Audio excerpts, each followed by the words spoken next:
Good morning, truth. What makes sexual sin such a big deal? Today's culture tries to redefine sexuality as a personal right solely based on individual preferences, no more significant than the decision of whether to buy a house or rent a condo. Simultaneously, the word sin has been eliminated from our culture's vocabulary. The only sexual expression considered wrong is what is deemed distasteful to whomever is defining wrong at the time. Before we can determine why sexual sin is such a big deal, we have to define sexual sin. Now, in case you didn't know it, man does not have nor has he ever had the privilege of defining sin.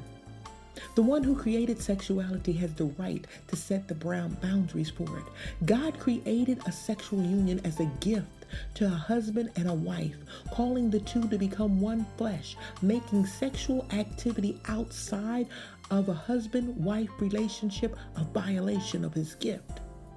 Fornication, homosexuality, pornography, and lust are all violation of God's intent. So why is the violation of those boundaries such a big deal? Because there is a great unifying power within the sexual union.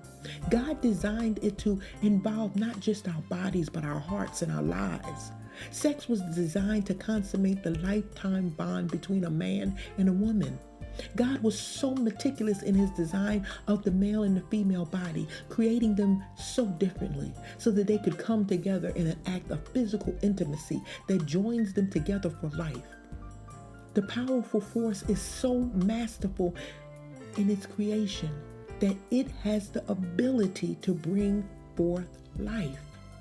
The human race can only be propagated by the coming together of a man and a woman. And within marriage, God blesses it. However, we all know what God creates as good, Satan often perverts.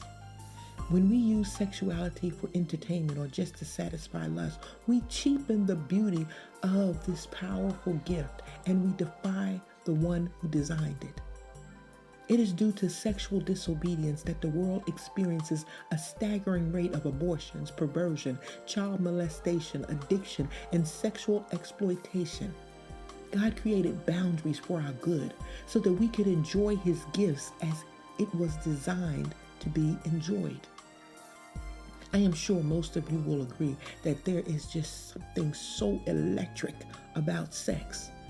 But the truth about electricity is that it can be powerful and even a helpful thing if used correctly.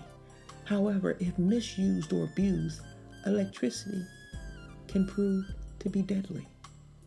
The same is true with sexuality. When we refuse to acknowledge God's boundaries, we allow lust to dictate our choices, and lust never leads us in the right direction. 1 Thessalonians 4:3-5 reads, "It is God's will that you should be sanctified, that you should avoid sexual immorality, that each of you should learn to control your own body in a way that is holy and honorable, not in passionate lust like pagans who do not know God." Remember, when you start your day with truth, blessings throughout the remainder of the day is inevitable. Our theme music is composed by Darren J. Ross and can be purchased at iTunes.